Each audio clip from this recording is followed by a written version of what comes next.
একজন মুসলিমের চিন্তা পদ্ধতি অন্য সবার চেয়ে ভিন্ন। এর কারণ হলো আল্লাহর কিতাব। এটা আমাদের চিন্তাধারাকে রূপদান করে। বস্তুত আজ আমি আলোচনা শুরু করতে চাই সূরা মুলকের একটি আয়াত দিয়ে, যেখানে বলা হয়েছে লোকেরা জাহান্নামে প্রবেশ করছে, আর প্রবেশ করা কালে তাদেরকে তাদের অপরাধ সম্পর্কে জিজ্ঞেস করা হচ্ছে। তখন তারা উত্তরে বলবে, ওয়াকালু লাউ কুন্না নাসমাউ আও নাকিল মা কুন্না ফি আসহাবিস সাঈর। বিখ্যাত একটি আয়াত। এবং তারা বলবে, যদি আমরা শুনতাম। চলুন এখানে একটু থামি। এখানে কি শোনার কথা বলা হচ্ছে? যদি কোরআন শুনতাম, যদি ইসলামের বার্তা শুনতাম, যদি উপদেশগুলো শুনতাম, যদি কোরআন শুনতাম। এই অংশটি সবাই বুঝে, কিন্তু এরপরের আয়াতে ওয়া নাকিলু বলা হয়নি, বলা হয়েছে আও নাকিলু, লাউ কুন্না নাসমাউ আও নাকিলু। আর আরবিতে আও অর্থ অথবা, যদি আমরা শুনতাম অথবা বিবেক বুদ্ধি প্রয়োগ করতাম। অর্থাৎ যদি শুনতাম অথবা অন্তত পক্ষে চিন্তা ভাবনা করতাম। কথাগুলো এভাবে উপস্থাপনার পেছনে শক্তিশালী উদ্দেশ্য রয়েছে। একদিকে মুসলমানরা কিছু শুনলে সেখান থেকে কিছু শেখার চেষ্টা করবে। আমরা খুতবা শুনি, রিমাইন্ডার শুনি, লেকচার শুনি, কিছু পড়লেও আমরা ওইখান থেকে শিখি। এগুলো থেকে আমরা উপদেশ গ্রহণ করে থাকি এবং হতে পারে এগুলোর আলোকে নিজের ভালোর জন্য নিজের মাঝে পরিবর্তন আনি। অন্তত পক্ষে প্রত্যেকের মাঝে পরিবর্তনের চেষ্টা থাকা উচিত। এই মানুষগুলোর আজ এই পরিণতির অন্যতম একটা কারণ হলো ভালো ভালো উপদেশ শোনার পরেও তারা নিজেদের পরিবর্তন করেনি। তারা শুনতে অস্বীকার করলো। মানে শ্রবণ করার দুইটা দিক রয়েছে। একদিকে কিছু কথা কানে প্রবেশ করা, আর অন্যদিকে সে কথাগুলো নিজের জীবনে প্রয়োগ করা। আরবি ভাষার ক্ষেত্রে এই কথা যেমন সত্য, তেমনি ইংরেজি ভাষার ক্ষেত্রেও সত্য। যেমন যখন একজন বলেন, আমি তাকে উপদেশ দেওয়ার চেষ্টা করেছি কিন্তু সে শোনেনি, এর অর্থ এটা নয় যে সে আমার কথা শুনতে পায়নি, বরং এর অর্থ হলো সে আমার কথা অনুযায়ী কাজ করেনি। তাহলে দেখা যাচ্ছে শ্রবণ করার মাঝে এই দুইটি দিক রয়েছে। কিন্তু পরের কথাটির উপর আজ আমি জোর দিতে চাই, অথবা যদি আমরা চিন্তা ভাবনা করতাম, যদি আমরা নিজেদের বিবেক বুদ্ধি প্রয়োগ করতাম। এই আয়াতের বাহিরে আরো বহু আয়াতে আমাদের বলেছেন একজন মুসলিমের নিয়মিত চিন্তা করা উচিত। এমনকি যখন সে কোনো শায়েকের কাছ থেকে কিছু না শুনে নিভৃতে বসে থাকে, তখনও তার চিন্তা করা উচিত। আমরা সর্বদা চিন্তাশীল মানুষ। তো যে বিষয়গুলো আমাদের চিন্তাশীল বানায় তা হলো আয়াত। আল্লাহর নিদর্শনগুলোর উদ্দেশ্য হলো লাআল্লাহুম ইয়াতাফাক্কারুন লিকওমি ইয়াকিলুন লাআল্লাকুম তাকিলুন লিয়াদাব্বারু লিআয়াতি, যাতে তারা এর আয়াতসমূহ নিয়ে গভীরভাবে চিন্তা করে। আর আয়াত বলতে শুধু কোরআনের আয়াত বোঝানো হচ্ছে না, চারপাশে আল্লাহর যে বিস্ময়কর সৃষ্টি রয়েছে তাও বোঝানো হচ্ছে। যখন বাহিরে গিয়ে আকাশের দিকে তাকান, তখন আপনার এটা নিয়ে চিন্তা করা উচিত। আমরা যখন বাহিরে কোনো গাছের দিকে তাকাই, তখনও আমাদের চিন্তা করা উচিত। মুসলিমদের তো এটাই করার কথা। সবাই যা দেখে আমরা তো তা নিয়ে ভিন্নভাবে চিন্তা করি। তারাও দেখে আর আমরাও দেখি, কিন্তু আমরা যখন দেখি আমরা এর সাথে অন্য কিছুও পর্যবেক্ষণ করি। আমরা চিন্তা করার সুযোগ দেখি। তো আজকের খুতবাহ এমন একটি বিষয় নিয়ে যা অনেকটা উপেক্ষিত। আল্লাহ আজ্জা জাল্লা চান আমরা যেন এই সম্পর্কে চিন্তা করি। তিনি চান আমরা যেন ব্যাপারটা গভীরভাবে ভেবে দেখি। এভাবে দুটি বিষয়ের মাঝে পার্থক্য তৈরি হয় যখন আমরা ভাষা ভাষা কোরআন অধ্যয়ন করি এবং সামনে এগিয়ে যাই, অথবা আমরা থামি এবং আল্লাহ সুবহানাহু ওয়া তাআলা কি বলছেন তা নিয়ে গভীরভাবে ভেবে দেখি। তিনি এই অসাধারণ আয়াতে বলেন, ওয়া আওহা রাব্বুকা ইলান নাহলি। আল্লাহ ওহী অবতীর্ণ করেন, আপনার রব ওহী অবতীর্ণ করেন। যখন বলেন আওহা রাব্বুকা, কোরআন যেহেতু রাসূলুল্লাহ সাল্লাল্লাহু আলাইহি সাল্লামের নিকট অবতীর্ণ কালাম, যখন বলা হয় আপনার রব অবতীর্ণ করেছেন, রাসূলুল্লাহ সাল্লাল্লাহু আলাইহি সাল্লাম যখন এই কথা শুনছেন, তিনি হয়তো ভাবছেন আমার রব আমার প্রতি কোরআন নাজিল করেছেন। কিন্তু এই আয়াতে আল্লাহ বলছেন, আমি আপনার নিকট অবতীর্ণ হওয়া ওহী সম্পর্কে কথা বলছি না, আমি মৌমাছির নিকট অবতীর্ণ হওয়া ওহী সম্পর্কে কথা বলছি। যেই প্রভু আপনার নিকট কোরআন অবতীর্ণ করেন, তিনি মৌমাছির প্রতিও কিছু একটা অবতীর্ণ করেন। ব্যাপারটা নিয়ে একটু ভেবে দেখুন। মৌমাছি আমাদের অধিকাংশের নিকট গুরুত্বপূর্ণ কোনো বিষয় নয়। এমন নয় যে আমরা প্রতিদিন এটা দেখি। যদি দেখেন ভয় পেয়ে তাড়িয়ে দেন। আর যদি শহরে বাস করেন, তাহলে তো আপনি এমনিতেই প্রকৃতি থেকে অনেক দূরে। মোটের উপর আমরা ইট পাথরের শহরে থাকি। আল্লাহর সৃষ্ট বিস্ময়কর প্রকৃতির সাথে আমাদের সাক্ষাৎ হয় কদাচিৎ। যে একটি সৃষ্টিকে এখনো এড়ানো যায় না তা হলো আকাশ। আকাশ সব সময় উপস্থিত। যারা ব্যস্ত শহরে বাস করেন তাদের এমনকি উপরের দিকে তাকানোরও সময় থাকে না। তারা আশেপাশে তাকান, বাসে যাতায়াত করেন, তারা এমনকি আকাশও দেখেন না। তাহলে আমরা কি নিয়ে ভাববো? আমরা এমনকি নিজেদের জন্য চিন্তা করার সময় পাই না, বা আল্লাহ আমাদের যা নিয়ে চিন্তা করতে বলেন তা নিয়েও ভাববার সময় পাই না। তো এই খুতবাতে আমি আপনাদের এমন জিনিস নিয়ে চিন্তা করতে বলবো যা আমরা সম্পূর্ণরূপে উপেক্ষা করি। একটি মৌমাছি। বিশেষ করে আল্লাহ আযজা ওয়া জাল্লা তার রাসূল সাল্লাল্লাহু আলাইহি সাল্লামকে বলেন, এমন এক ধরনের ওহী আছে যা আমি আপনার নিকট অবতীর্ণ করেছি মৌমাছির প্রতি। সুবহানাল্লাহ। আমাদেরকে মৌমাছি নিয়ে চিন্তা করতে হবে, কারণ কোরআনে আল্লাহ যা কিছু বলেছেন সবকিছু আমাদের হেদায়েতের জন্য। তাই একজন বিশ্বাসী হিসেবে এই ক্ষুদ্র সৃষ্টির প্রতি আমাদের এখন অন্যরকম একটা শ্রদ্ধা তৈরি হয়েছে, কারণ আল্লাহ বর্ণনা করেছেন এই ক্ষুদ্র সৃষ্টি আল্লাহর ওহী গ্রহণ করে থাকে। আল্লাহ এমন কথা গরু সম্পর্কে বলেননি, তিনি এমন কথা উট সম্পর্কেও বলেননি, তিনি পাখি সম্বন্ধেও এমনটি বলেননি। ওই প্রাণীগুলোর কথাও তিনি উল্লেখ করেছেন, তিনি বহু প্রাণীর নাম উল্লেখ করেছেন কোরআনে। অন্য অনেক সৃষ্টির কথা কোরআনে এসেছে, কিন্তু ওহীর ব্যাপারটি যা আমাদের মনোযোগকে বিশেষভাবে আকর্ষণ করেন, এই সৃষ্টির মাঝে বিশেষ কিছু রয়েছে যার দরুন আল্লাহ আমাদেরকে এর প্রতি মনোযোগ দিতে বলেছেন। আর এটা একটা ভাবনার বিষয়। প্রকৃতপক্ষে যদিও এটা আজকের খুতবার বিষয় নয়, ব্যক্তিগতভাবে কয়েক মাস পূর্বে যখন আমি এই আয়াত নিয়ে গবেষণা করছিলাম, আমি মৌমাছির উপর নির্মিত 5-6টা ডকুমেন্টারি দেখেছিলাম। কারণ আল্লাহ চান আমরা যেন এই জীবটাকে কদর করি। আল্লাহ একে ওহী দিচ্ছেন, তাই এই প্রাণীটি যাই করুক না কেন তার সাথে ওহীর একটা সম্পর্ক আছে। এটি ওহীর দ্বারা অনুপ্রাণিত হয়ে কাজ করে। আমি মৌমাছি সম্পর্কে বেশি কিছু জানতাম না, তাই আমাকে এই বিষয়ে অধ্যয়ন করতে হয়েছিল। আমি এই অধ্যয়নকে ইসলামী অধ্যয়ন মনে করি। ডকুমেন্টারি দেখে দেখে মৌমাছির জীবন প্রণালী শেখা এবং নোট করা আমার জন্য এটা আল্লাহর দ্বীন অধ্যয়ন করার নামান্তর। কারণ এই বিষয়টা নিয়ে আল্লাহ আমাদেরকে চিন্তা করতে বলেন। আল্লাহর এই কিতাব থেকে জ্ঞান এবং প্রজ্ঞা অর্জন করতে হলে আমাদের দৃষ্টিভঙ্গির প্রসারতা থাকা জরুরি। যাই হোক, এই আয়াতে আল্লাহ বলেন, আনিত্তাখিযি মিনাল জিবালি বুয়ুতা। আল্লাহ মৌমাছির প্রতি ওহী নাজিল করেন। ইত্তাখিযি এর অর্থ সরাসরি আদেশ। ইত্তাখিযি এখানে প্রত্যাশিত ভাষা হওয়ার কথা ছিল আনতাত্তাখিযা মিনাল জিবালি বুয়ুতান, পাহাড়ে। এর বাসা নির্মাণ করা উচিত পাহাড়ে। ওয়া মিনাশ শাজারি এবং গাছে। ওয়া মিম্মা ইয়ারিশুন এবং তারা যে গৃহ নির্মাণ করে তাতে। অর্থাৎ মৌচাষীরা এর জন্য যে খাঁচা নির্মাণ করে, যে গৃহ নির্মাণ করে তাতে। তাহলে মানুষ তাদের জন্য যে খাঁচা তৈরি করে তাতেও এরা বাসা তৈরি করতে পারে। এখন আমরা এই আয়াত থেকে যা শিখি, প্রথমত আল্লাহ বিশেষভাবে উল্লেখ করলেন তিনি মৌমাছিকে সরাসরি আদেশ দিয়ে থাকেন। ইত্তাখিযি ব্যাকরণের দিক থেকে ফেলে আমরের মধ্যম পুরুষে ব্যবহৃত হয়েছে। আল্লাহ সরাসরি মৌমাছির সাথে যোগাযোগ করে বলছেন তার কোথায় বাসা বানানো উচিত।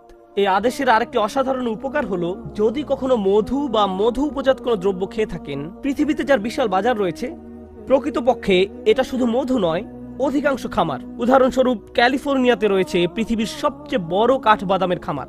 পৃথিবীর 90% কাঠবাদাম আসে সেখান থেকে, আর এর সবটা আসে মূলত মৌমাছির সাহায্যে, যারা বিভিন্ন রকম কাঠবাদামের গাছ থেকে ফুলের রেণু সংগ্রহ করে এবং পরাগায়নে সাহায্য করে, এবং এজন্য কৃষকরা সেখানে মৌ চাষ করে।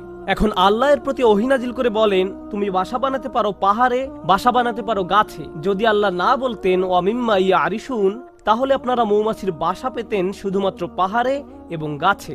আমরা কখনোই মৌ চাষ করতে পারতাম না।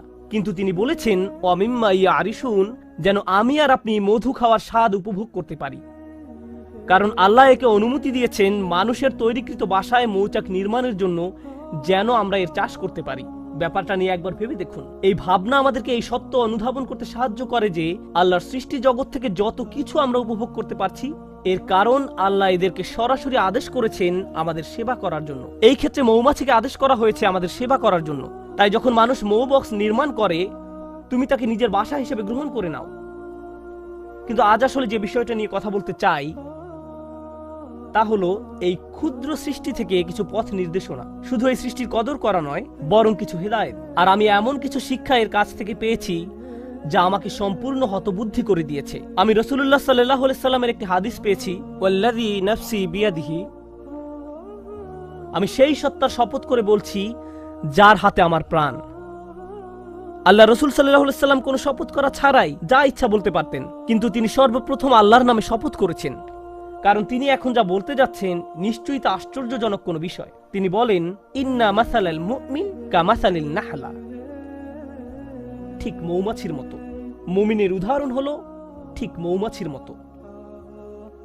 আমি বসে থেকে ভাবলাম সুবহানাল্লাহ, আল্লাহ প্রথমে আমাদের বলছেন তিনি মৌমাছির প্রতি ওহী প্রেরণ করেন, আর এখন রাসূলুল্লাহ সাল্লাল্লাহু আলাইহি সাল্লাম বলছেন তুমি যদি মুমিন হতে চাও তাহলে ঠিক মৌমাছির মতো হও। মৌমাছির মতো হলে কি হবে? আর কিভাবে মৌমাছির মতো হব? মৌমাছি আমাকে আমার ঈমান সম্পর্কে কি শেখাবে? কিভাবে একজন বিশ্বাসীর মতো বাঁচতে হবে এ ব্যাপারে মৌমাছি কি শেখাবে? ব্যাপারটা এতই সিরিয়াস যে আল্লাহ রাসূল সাল্লাল্লাহু আলাইহি সাল্লাম প্রথমে আল্লাহর নামে শপথ করেছেন, তারপর এই কথা বলেছেন।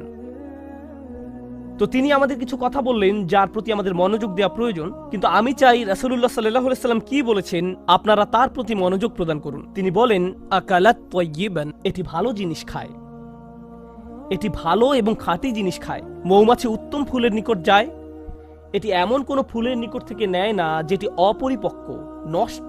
এটি এমন কোনো ফুলের নিকটও যায় না, গন্ধ শুকে এটি বুঝে ফেলে অন্য মৌমাছি ইতোমধ্যে এই ফুলের কাছ থেকে নিয়ে গেছে। এটি নতুন, পরিষ্কার, খাঁটি একটি ফুলের নিকট যায়।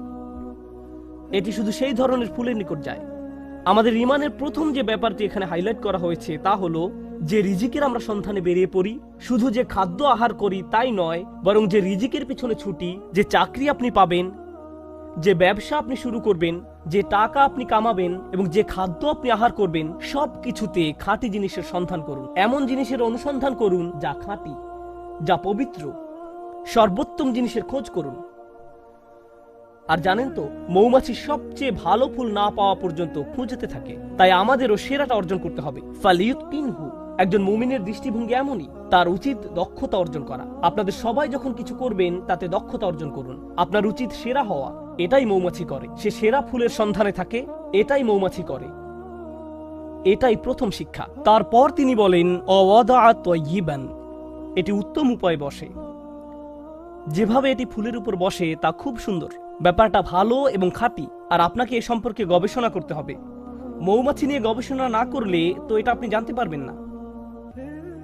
মৌমাছি নিয়ে অধ্যয়ন করলে জানতে পারবেন তারা শুধু সে ফুলের কাছেই পরাগ নিয়ে যায় যে ফুলের পরাগ দরকার। মৌমাছি যখন কোনো ফুল থেকে মধু নিতে যায়, তারা ওই ফুল থেকে মধু নিবে না যদি না তারা ওই ফুলকে আরো বেশি কিছু দেয়। তারা একে জীবন দিবে, পরাগ দিবে। আমাদের সবার জীবনে বিভিন্ন রকম সম্পর্ক রয়েছে, ঠিক যেমন মৌমাছির ফুলের সাথে সম্পর্ক আমাদের প্রত্যেকের সম্পর্ক রয়েছে। আপনার আমার প্রতিটি সম্পর্কের ক্ষেত্রে আপনি কিছু নেন এবং কিছু দিয়ে থাকেন। আপনার বিবাহের ক্ষেত্রে আপনি কিছু দিয়ে থাকেন এবং কিছু নিয়ে থাকেন। যখন আপনি পিতা বা মাতা হন, যখন আপনি একজন শিক্ষক, তখন আপনি কিছু দিয়ে থাকেন এবং কিছু নিয়ে থাকেন। যখন আপনি কারো চাকরি করেন বা মালিক পক্ষের হয়ে থাকেন, তখনও কিছু নিয়ে থাকেন এবং কিছু দিয়ে থাকেন। কিন্তু মৌমাছি যা কিছু নেয় তার চেয়ে অনেক বেশি দিয়ে থাকে। এটি নেওয়ার চেয়ে দেয় অনেক বেশি। আর যা প্রদান করে তা গ্রহীতার জীবনকে উন্নত করে। আর যা নিয়ে যায় তা গ্রহীতার কোনো ক্ষতি করে না। এটি ফুল থেকে যা নেয় তা ফুলের কোনো ক্ষতি করে না। ওয়াদাআ তাইয়িবান, এটি ফুলের উপর পা গুলো রাখে খুব সুন্দর করে। প্রসঙ্গত, ফুলের খুব কোমল জায়গায় মৌমাছিকে বসতে হয়। ফুলের তুলনায় মৌমাছি ভারী একটা জীব। যদি সে তার সম্পূর্ণ ওজন ফুলের ওই কোমল জায়গায় রাখে তাহলে এটি ভেঙে যেতে পারে।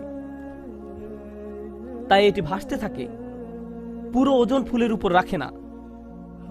এটি পাখাগুলোকে ঝাপটাতে থাকে যেন সম্পূর্ণ ওজন ফুলের উপর না রাখতে হয়। আমরা এখান থেকে কি শিখছি? আপনার একটি সম্পর্ক আছে, কিন্তু আপনি শুধু দাবি করতে থাকেন, চাইতে থাকেন। তারপর এক সময় আপনার প্রিয় বন্ধু, আপনার কর্মচারী, আপনার স্বামী বা স্ত্রী, তাদের ধৈর্যের বাঁধ ভেঙে যায়। আপনার কিছু জিনিস দরকার, হ্যাঁ আমি একমত, কিন্তু অতিরিক্ত নিতে যাবেন না। তাদেরকে এমন চাপে ফেলবেন না যে তারা ভেঙে পড়বে। আর যদি কিছু চান তাহলে বেশি করে প্রদান করুন। তার জন্য কিছু নিয়ে আসুন, তারপর দাবি করুন। আর যখন চাইবেন কম করে চান, জাস্ট যতটুকু দরকার, যতটুকু প্রয়োজন। তাহলে ওয়াদাআ তাইয়িবান, আচ্ছা এটা সুন্দরভাবে বসে, ভালো একটি জায়গা খুঁজে নিয়ে বসে, এটা সুন্দরভাবে আহার করে। এর আরেকটি উপকার হলো, যদি অন্য কোনো মৌচাকের মৌমাছি পাশ দিয়ে অতিক্রম করে এবং দেখে যে একটি মৌমাছি এই ফুল থেকে আহার করছে, তখন সে এখানে এসে কোনো ঝামেলা বাঁধায় না। কারণ যদি দুইটি আলাদা মৌচাকের মৌমাছি একটি ফুলের উপর গিয়ে বসে, তখন ফুলের ক্ষতি হয়ে যায়, এর আর পরাগায়ন হয় না, ফুলটি এর ফলে মারা যায়। তাই মৌমাছি ব্যাপারটা বুঝতে পারে। সে জানে যে এই ফুলের সাথে ওই মৌচাকের সম্পর্ক গড়ে উঠেছে, আমার আর এর কাছে যাওয়া উচিত নয়। এবং গন্ধ শুঁকে বুঝতে পারে, এরপর সে অন্য আরেকটি ফুলের নিকট যায় যাকে স্পর্শ করা হয়নি এখনো। আর আমরা কি করি? কেউ একটা দোকান খুললো, আরেকজন দেখে ভাবলো ভালো ব্যবসা, আমারও ঠিক একই রকম একটা দোকান দিতে হবে রাস্তার ওই পাশে। আর ওই লোকের সব কাস্টমার নিয়ে যায়। যখনই কোনো কাস্টমার ওই ব্যক্তির দোকানে যেতে নেয়, এই ভাই এদিকে আসেন, আপনাকে একটা জিনিস দেখাই, আমরা কি করি? আরো শত শত জায়গা আছে যেখানে আমি দোকান দিতে পারি। আল্লাহ রিজিক প্রশস্ত, আমাকে তার প্লেটের ভাত নিজের প্লেটে তুলে নিতে হবে না, কিন্তু এটাই আমরা করি। মানুষ এমন কৃপণের কৃপণ। আমি এমন মুসলিম চাকরিজীবীর কথা জানি যারা অনেক টাকা কামায়, আমি এমন ডাক্তারদের কথা জানি যারা যথেষ্ট টাকা আয় করে, তারপর হয়তো কোনো মেডিকেল কলেজের ছাত্র যে হাসপাতালে ইন্টার্নশিপ খুঁজছে, আর এই ডাক্তার তার জন্য সুপারিশ করে না, কারণ হয়তো 5 বছর পরে সে আমার চেয়ে বেশি আয় করবে। আমি এটা চাই না। এভাবে আমরা একে অন্যকে সাহায্য করতে চাই না। অথচ একজন বিশ্বাসীর মনোভাব হওয়া উচিত ছিল এরকম, আচ্ছা সে তার রিজিক এখানে আয় করছে, আমার উচিত অন্য কোনো জায়গা যাওয়া, আমার তার রিজিকে ভাগ বসানোর দরকার নেই, পুঁজিবাদী সমাজের মতো গলা কাটার দরকার নেই। আপনি এই দুনিয়াতে অন্য মানুষের রিজিক দখল করে নিজের টাকা আয় করতে আসেননি। আমি শুধু আমার লাভ বুঝি, আমি এছাড়া অন্য কিছু বুঝি না। সুবহানাল্লাহ। আর নবী সাল্লাল্লাহু আলাইহি সাল্লাম বলেন, ওয়াকাত ফালাম তাকসির, এটা বসে কিন্তু ভেঙে ফেলে না, এটা দাবি করে এবং নিজেরটা নেয় কিন্তু ভাঙে না, এটা নেয় সর্বোত্তম পন্থায়। আহার করার কি এক মহৎ পন্থা, বাঁচার কি এক মহৎ পন্থা। আমাদের ক্ষেত্রে ব্যাপারটা শুধু টাকার সাথে জড়িত নয়, সম্পর্কের ক্ষেত্রেও এমনটা ঘটে। আমাদের সকল সম্পর্কের জন্য এখান থেকে যা শিখছি, যদি আমরা সত্যই মৌমাছির কাছ থেকে কি শিক্ষা নিব তা বুঝতে পারি, যে শিক্ষাটা উপলব্ধি করার প্রতি রাসূলুল্লাহ সাল্লাল্লাহু আলাইহি ওয়াসাল্লাম এত বেশি জোর প্রদান করেছেন, তাহলে আমাদের বুঝতে হবে আমি কি আমার বাচ্চাদের উপর অনেক বেশি প্রেসার দিচ্ছি? আমি কি আমার পিতামাতার কাছ থেকে অনেক কিছু দাবি করছি? আমি কি আমার স্বামীর কাছ থেকে বেশি কিছু দাবি করছি? আমি কি আমার স্ত্রীর কাছে অনেক কিছু আশা করছি? আমি কি আমার বন্ধুর কাছে অনেক অনেক কিছু চাচ্ছি? আমি কি আমার কর্মচারীদের উপর অনেক বেশি কঠোর? আমি কি আমার শিক্ষককে অনেক বেশি জ্বালাতন করছি? আপনাকে এই প্রশ্নগুলো করতে হবে, কারণ আপনি মৌমাছির মতো হতে চান। তারপর সবশেষে তিনি বলেন, ওয়ালাম তুফসিদ, ওয়ালাম তুফসিদ, এবং এটি কোনো দূষণ তৈরি করে না। মৌমাছিদের একটি উল্লেখযোগ্য ব্যাপার হলো, যে ফুলের কাছে তারা মধু আহরণ করতে যায় তা নিজেদের বাসা থেকে অনেক দূরে, সুতরাং তারা অনেক দূর পথ ভ্রমণ করে, কখনো কখনো তা কয়েক মাইলও হয়ে থাকে। এরপর তারা নিজেদের মৌচাকে ফিরে আসে। আর মৌচাক শুধু তার নিজের বাসা নয়, তার বিশাল প্রতিবেশী রয়েছে, সবাই এই মৌচাকে বাস করে। আল্লাহ তাদেরকে বিশেষ ধরনের নাচ শিখিয়েছেন। একটি নির্দিষ্ট নিয়মে তারা বাতাসে ভাসতে থাকে, যা অন্য মৌমাছিদের জন্য অন্য ফুলের পথ বাতলে দেয়।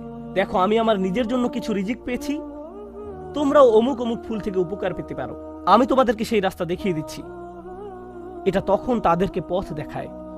এর নাম হলো বি ড্যান্স। জনপ্রিয় পরিভাষা হলো বি ড্যান্স। তারা অন্য মৌমাছির সামনে এই নাচ দেখাতে থাকে, যেন অন্যরাও থেকে মধু আহরণ করতে পারে, যেন তারাও খেতে পারে। এভাবে তারা নিজেদের সমাজ তৈরি করে, একসাথে তারা নিজেদের মৌচাক নির্মাণ করে। তো এটা বুঝতে পারে যে যখন কেউ কোনো কিছু থেকে উপকার পেয়ে থাকে, এটা কোনো প্রতিযোগিতা নয়। যদি সে অন্যদের উপকার পাওয়ার সুযোগ করে দেয়, এর মাধ্যমে আসলে সবাই উপকৃত হয়। আমি নিজে নিজে একটি মৌচাক নির্মাণ করতে পারবো না, আমাদের সবাইকে এর জন্য কাজ করতে হবে। পক্ষান্তরে মুসলিম সমাজে কি হয়, যখন আমাদের ঈমান থাকে না, যখন কেউ উন্নতি করে আমরা হিংসুক হয়ে পড়ি। তাহলে কাউকে বলতে চান না কিভাবে এই উন্নতি করলেন। আচ্ছা, আপনার দোকানের সাপ্লাই কোথা থেকে পান? আমি জানি না, ভুলে গেছি। আচ্ছা, আপনার চাকরির জন্য কোথায় আবেদন করেছেন? আপনার রিজিউম কেমন? আমি জানি না, ফাইলটা হারিয়ে ফেলেছি। আপনি কাউকে সাহায্য করতে চান না, এটা হলো প্রতিযোগিতা। আমি কেন প্রতিযোগিতায় আরেকজনকে সাহায্য করব? আমি কেন তাকে বোর্ড কমিটিতে সিট পেতে সাহায্য করব? আর রাসূলুল্লাহ সাল্লাল্লাহু আলাইহি সাল্লাম মৌমাছির জীবনের মাঝে সীমাহীন বিজ্ঞতা দেখতে পেলেন, কারণ আল্লাহ তাকে বলেছেন, দেখো আমি মৌমাছির নিকট ওহী প্রেরণ করছি। ওয়া আওহা রাব্বুকা ইলান নাহল, যে পথটা মৌমাছি অনুসরণ করে, আল্লাহ তাকে বলছেন সুবুলা রাব্বিক। মৌমাছি বৃত্ত তৈরি করে দুলতে দুলতে সামনে চলতে থাকে, কিন্তু আমাদের পক্ষে তাদের এই পথ ভ্রমণ দেখা সম্ভব নয়। আর আল্লাহ বলছেন, প্রতিটি বাঘ যে এটি নিয়ে থাকে সেটি তার রবের দেখানো পথ। আল্লাহ তাদের জন্য এই পথটি তৈরি করেছেন, আর তিনি এটাকে জুলুলান বলেছেন। এই আয়াতে যে হাল ব্যবহার করা হয়েছে তা হলো জুলুলান। আল্লাহ বর্ণনা করেছেন, মৌমাছি নম্রতার সাথে এগিয়ে চলে। এর একটা চাকরি আছে, গুরুত্বপূর্ণ কাজ আছে, এটা একটা মিশনে আছে, এটা একটা লক্ষ্য পানে এগিয়ে চলছে, কিন্তু তাই বলে এটা অহংকারী নয়। অনেক সময় দেখবেন মানুষ ব্যস্ত সময় কাটালে কেমন জানি অহংকারী হয়ে ওঠে। আমি মারাত্মক ব্যস্ত, তোমার জন্য আমার সময় নেই, পরে কল দিও। আর আপনাদের মাঝে কেউ কেউ বড় চাকরি করেন, মাকে কল দেওয়ার সময় নেই। অন্যদিকে মৌমাছি জুলুলান তথা কাজ করতে যাওয়ার সময়ও নম্রভাবে পথ চলতে থাকে। সুবহানাল্লাহ। সব শেষে যা বলতে চাই, আর 2 মিনিট সময় আছে, আমি মৌমাছি নিয়ে শেষ একটি কথা বলতে চাই। যদিও অনেক কিছু বলার ছিল, শেষ একটা কথা, আল্লাহ এই জীবটাকে অসাধারণ করে বানিয়েছেন আর এটাকে তার নিজের কাজ করার যোগ্য করে তৈরি করেছেন। এটা নিজের জীবিকা আহরণ করছে। এই মৌমাছির অন্যদের সাথে সম্পর্ক আছে, নিজে উপকৃত হচ্ছে, সমাজের সবার উপকার করছে। এই সব কিছুর উপরে এটা মৌচাক নির্মাণ করে। এই মধুর উপকার মৌমাছিকে ছাড়িয়ে আরো বহু সৃষ্টির মাঝে ছড়িয়ে পড়ে, যা শিফাউন লিন্নাস। এই মধুতে মানবজাতির জন্য রয়েছে চিকিৎসা, ছোট্ট একটা প্রচেষ্টা থেকে। আমরা এখান থেকে কি শিখছি? আমরা যদি মুমিনদের একটি সমাজ তৈরি করতে চাই, আমরা যদি পরস্পরের উপকার করতে চাই, আমরা যদি একসাথে ভাই ভাই হয়ে বাস করতে চাই এবং অল্পে তুষ্ট থাকি, আমাদের সম্পর্কগুলোর উপর বেশি চাপ না দিয়ে থাকি, এর ফলে আমরা যে সমাজ নির্মাণ করব, এতে শুধু নিজেদের উপকার হবে না, বরং মানবতা এর দ্বারা উপকৃত হবে, আরোগ্য লাভ করবে। যদি মৌমাছিদের একটি সমাজ পৃথিবীকে আরোগ্য দান করতে পারে, কত শত রোগ বালাই মধুর মাধ্যমে আরোগ্য লাভ করে। রাসূলুল্লাহ সাল্লাল্লাহু আলাইহি সাল্লাম কর্তৃক সত্যায়িত একটি ওষুধ হলো মধু। আর মধু কখনো তৈরি হয় না যতক্ষণ না মৌমাছির একটি সমাজ একত্রে বসবাস করা শিখে এবং একত্রে কাজ করা শিখে। যদি এই উম্মাহ, যার মৌমাছির মতো হওয়ার কথা, যদি আমরা একসাথে কাজ করা শিখি, একত্রে বসবাস করা শিখি এবং আমাদের নিজস্ব সমাজ তৈরি করি, এর ফলে আমরা শুধু নিজেদের উপকার করব না, আমরা মানব জাতির জন্য আরোগ্য লাভের এক উপায়ে পরিণত হব। কারণ মানব জাতি আজ লোভী হয়ে পড়েছে, সবাই শুধু নিজের চিন্তায় ব্যস্ত। তারা বলে, আগে নিজের চরকায় তেল দাও। আমরা এই গ্রহকে জ্যান্ত সাবার করে ফেলেছি। প্রসঙ্গত, এতে অবাক হওয়ার কিছু নেই। আজ যেহেতু পৃথিবীতে ফিতনা বেড়ে গেছে, পৃথিবীতে আরেকটি ট্র্যাজেডিও লক্ষ্য করা যাচ্ছে। মৌচাকগুলো দিন দিন উধাও হয়ে যাচ্ছে। আল্লাহ আজ্জা ওয়া জাল্লার একটি অন্যতম নিদর্শন হারিয়ে যাচ্ছে এবং এজন্য সব শেষে রাসূলুল্লাহ সাল্লাল্লাহু আলাইহি সাল্লাম বলেন, ওয়ালাম তুফসিদ, এটা ফাসাদ তৈরি করে না, এটা আহার করার মাধ্যমে আরো বেশি জীবন তৈরি করে। যখন মৌমাছি আহার করে, এটি আরো জীবন তৈরিতে সাহায্য করে। আজকের দুনিয়ায় যেভাবে ম্যানুফ্যাকচারিং ইন্ডাস্ট্রিগুলো কাজ করে, যেভাবে আমি আপনি ভোগ করি, আমরা জীবন বৃদ্ধি করি না, বরং আমরা উৎপাদন করি উল্লেখযোগ্য পরিমাণে মৃত্যু ঘটানোর মাধ্যমে। আমরা পৃথিবীতে অনেক বেশি দূষণ তৈরি করি, আমরা অনেক বেশি সামাজিক অপচয় এবং অর্থনৈতিক অপচয় তৈরি করি, আমরা দুনিয়াতে ফাসাদ তৈরি করি। আর রাসূলুল্লাহ সাল্লাল্লাহু আলাইহি সাল্লাম বলছেন, মৌমাছির মতো ভোগ করতে শেখো, যেন পৃথিবীতে ফাসাদ তৈরি করা থেকে বিরত থাকতে পারো। পৃথিবীকে আরো বাসযোগ্য করে তোলো। তোমরা তোমাদেরটা নিতে পারো, কিন্তু এর মানে এটা নয় যে পৃথিবীকে এর জন্য বিশাল মূল্য দিতে হবে, পরবর্তী প্রজন্মকে এর জন্য মূল্য দিতে হবে। আল্লাহ আমাদেরকে এর কদর করতে সাহায্য করুন, আমাদের চিন্তাশীল মানুষে পরিণত করুন। আল্লাহ আমাদেরকে গভীর জ্ঞানপূর্ণ এক ধর্ম দান করেছেন। আল্লাহর শপথ, যদি এই ধর্ম নিয়ে চিন্তা করেন তাহলে এটা অন্যরকম এক বিষয়। আর যদি সারা জীবন ধরে শুধু অনুসরণ করে আসছেন কিন্তু কোনোদিন এই ধর্ম নিয়ে চিন্তা করেননি, তাহলে এটা সম্পূর্ণ ভিন্ন রকম একটা বিষয়। আল্লাহ আমাদের চিন্তাশীল মানুষে পরিণত করুন, ভাবুক মানুষে পরিণত করুন এবং এমন মানুষে পরিণত করুন যারা আসলেই কোরআনের আয়াত নিয়ে চিন্তা করতে পারে এবং রাসূল সাল্লাল্লাহু আলাইহি সাল্লামের হাদিসের গভীর শিক্ষা নিয়ে ভাবতে পারে। বারাকাল্লাহু লি ওয়া লাকুম ফিল কুরআনিল হাকীম ওয়া নাফা'নি ওয়া ইয়্যাকুম বিল আয়াতি ওয়া যিকরিল হাকীম।